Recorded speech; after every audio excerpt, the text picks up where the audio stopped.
राजस्थान के चित्तौड़गढ़ के किलों का इतिहास बड़ा ही रोचक है। यहाँ के किलों को सिर्फ यहाँ के राजपूतों की बहादुरी के लिए नहीं जाना जाता, बल्कि इसे जाना जाता है यहाँ की सुंदर रानी पद्मावती के लिए, यानी रानी पद्मिनी के लिए। रानी पद्मावती के जीवन की कहानी वीरता, त्याग, त्रासदी, सम्मान और छल को दिखाती है। रानी पद्मिनी अपनी सुंदरता के लिए समस्त भारत देश में प्रसिद्ध थी। रानी पद्मिनी इतनी सुंदर थी कि उनको अपनी सुंदरता की वजह से जौहर करना पड़ा था। जौहर एक ऐसी प्रक्रिया है जिसमें शाही महिलाएं अपने दुश्मन के साथ रहने की बजाय स्वयं को एक विशाल अग्निकुंड में न्यौछावर कर देती है। इस तरह रानी पद्मावती ने खुद को जौहर करके आत्महत्या कर ली थी, जिसमें एक विशाल अग्निकुंड में चित्तौड़ की सभी महिलाएं खुशी से कूद गई थी। इस विनाशकारी विजय के बाद अलाउद्दीन की सेना केवल राख और जले हुए शरीर को देखने के लिए किले में आ सकी। आज भी चित्तौड़गढ़ की महिलाओं को जौहर करने की बात लोगों को गर्व से याद करते हैं। रानी पद्मावती की कहानी रावल रतन सिंह, पद्मावती और अलाउद्दीन खिलजी तीनों का जीवन एक बिंदु पर आकर जुड़ जाता है। रानी पद्मावती राजा गंधर्व और रानी चंपावती की बेटी थी, जो कि सिंघल कबीले में रहती थी। पद्मावती के पास एक बोलने वाला तोता हीरामणि भी था, जो उनके बेहद करीब था। पद्मावती बहुत सुंदर राजकुमारी थी, जिनकी सुंदरता के चर्चे दूर दूर तक थे। पद्मावत कविता में कवि ने उनकी सुंदरता को बहुत अच्छे ढंग से प्रस्तुत किया है। उनके अनुसार पद्मावती के पास सुंदर तन था। अगर वे पानी भी पीती थी तो उनके गले के अंदर पानी को देखा जा सकता था। अगर वे पान खाती तो पान का लाल रंग उनके गले में नजर आता था। पद्मावती के लिए उनके पिता ने एक स्वयंवर आयोजित करवाया, जिनमें सभी देश के हिंदू राजा राजपूतों को आमंत्रण भेजा गया। मलकान सिंह, जो एक छोटे से राज्य के राजा थे, उन्होंने सबसे पहले राजकुमारी पद्मावती का हाथ मांगा। चित्तौड़ के राजा रावल रतन सिंह भी इस स्वयंवर में गए थे, लेकिन उनकी पहले से 13 रानियां थीं। रावल रतन सिंह ने मलकान सिंह को इस स्वयंवर में हरा दिया और रानी पद्मावती से विवाह कर लिया। वे अपनी पत्नी पद्मावती के साथ चित्तौड़ आ गए।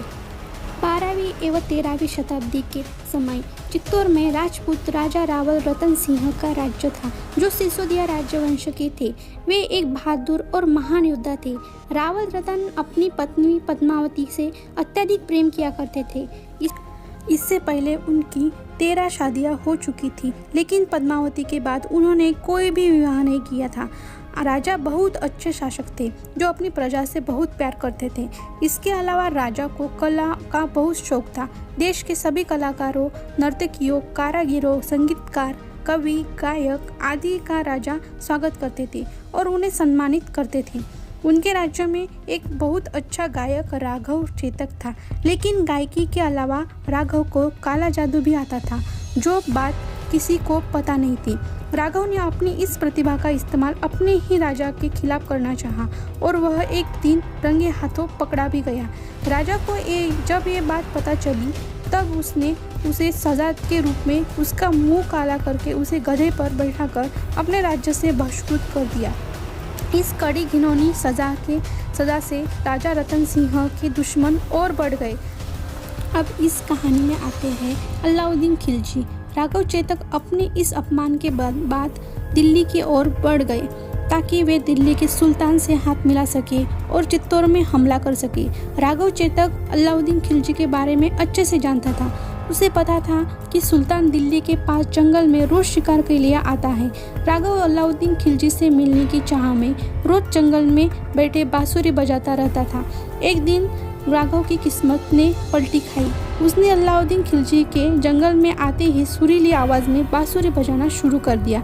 इतनी सुंदर बांसुरी की आवाज़ जब अलाउद्दीन खिलजी और उसके सैनिकों के कानों में पड़ी तो सब आश्चर्यचकित हो गए। तो उन्होंने उस आदमी को ढूंढने के लिए भेजा। राघव को सैनिक ले आए। अलाउद्दीन खिलजी ने उसे दिल्ली में अपने दरबार में आने को कहा। चालाक राघव ने इसी मौके का फायदा उठाते हुए सुल्तान से कहा कि जब उसके पास इतनी सुंदर सुंदर वस्तु है, तो वो क्यों इस साधारण से संगीतकार को अपने राज्य में बुला रहे हैं। सुल्तान सोच में पड़ गए और अपनी बात को स्पष्टता से समझाने को कहा। राघव तब सुल्तान को बताता है कि वो एक गद्दार है। साथ ही वो वहाँ की रानी पद्मावती की सुंदरता का बखान कुछ इस तरह से करता है कि अलाउद्दीन खिलजी उसकी बात सुनकर ही उत्तेजना से भर जाते हैं और चित्तौड़ में हमले का विचार कर लेते हैं। अलाउद्दीन खिलजी सोचता है कि इतनी सुंदर रानी को उनके हरम की सुंदरता बढ़ानी चाहिए। रानी पद्मावती को देखने की चाह इतनी बढ़ जाती है कि वो जिस वजह से वह रावल रतन सिंह को एक संदेश भेजता है और बोलता है कि रानी पद्मावती को एक बहन की हैसियत से मिलना चाहता है। किसी औरत से मिलना चाहना एक बात किसी राजपूत को बोलना शर्म की बात माना जाता है। उनकी रानी को बिना पर्दे के देखने की इजाज़त किसी को नहीं होती थी। अलाउद्दीन खिलजी एक बहुत ताकतवर शासक था जिसकी वजह से उसको ना कहना तो किसी की हिम्मत नहीं थी। हताश रतन सिंह सुल्तान के रोष से बचने के लिए अपने राज्य को में बनाए रखने के लिए उनकी यह बात मान लेते हैं, लेकिन उनकी एक शर्त होती है कि सुल्तान उन्हें सीधे नहीं देख सकते बल्कि वे उनको आईने में प्रतिबिंब देख सकते हैं। अलाउद्दीन खिलजी उनकी इस बात को मान जाते हैं। उन दोनों का एक निश्चय किया जाता है जिसके लिए विशेष तैयारी की जाती है। खिलजी अपने सबसे ताकतवर सैनिकों के साथ किले में जाता है जो किले में गुप्त रूप से देखरेख भी करते हैं।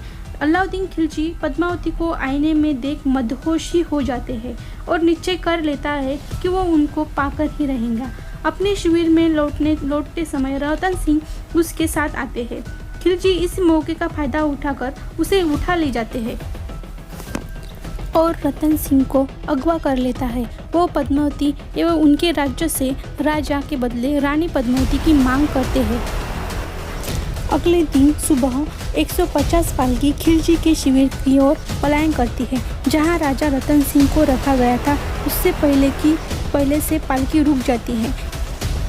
खिलजी के सभी सैनिक और रतन सिंह जब यह देखते हैं कि चित्तौड़ से पालकी आ रही है तो उन्हें लगता है कि वे अपने साथ रानी पद्मावती को लेकर आए हैं। पर आश्चर्य की बात यह है कि इन पालकियों से रानी पद्मावती की जगह उनके सैनिक निकल आते हैं। अपनी इस हार के बाद खिलजी क्रोध में आ जाता है और अपनी सेना से चित्तौड़ में चढ़ाई करने को बोलता है। अलाउद्दीन खिलजी की सेना रतन सिंह के किले को तोड़ने की बहुत कोशिश करते हैं लेकिन वो सफल नहीं हो पाते, जिसके बाद अलाउद्दीन अपनी सेना को किले को घेर कर रखने को बोलती है। घेराबंदी के लिए एक बड़ी ताकतवर सेना को खड़ा किया जाता है। लगातार कई दिनों तक वे घेराबंदी किए खड़े रहे, जिससे धीरे धीरे किले के अंदर का खाना पीने का सामान कम होने लगा।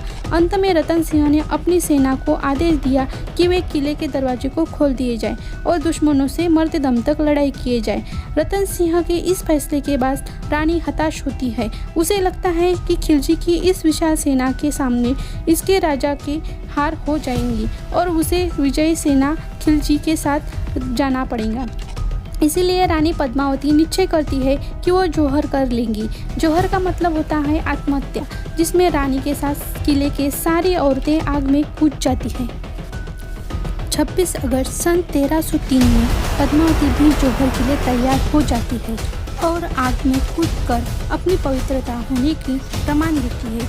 किले की महिलाओं के मरने के बाद वहाँ के पुरुषों के पास लड़ने की कोई वजह नहीं होती है। उनके पास दो रास्ते होते हैं, या वे दुश्मनों के सामने हार मान ले या मरते दम तक लड़ते रहे। अलाउद्दीन खिलजी की जीत हो जाती है। वो चित्तौड़ के किलों में प्रवेश करता है, लेकिन उसे वहाँ सिर्फ मृत शरीर, राख और हड्डियाँ मिलती है। इस प्रकार रानी पद्मावती ने अपने दुश्मनों के साथ रहने की बजाय स्वयं को आग में न्यौछावर कर दिया। रानी पद्मावती के इस बलिदान को इतिहास में स्वर्ण अक्षरों से लिखा जाएगा।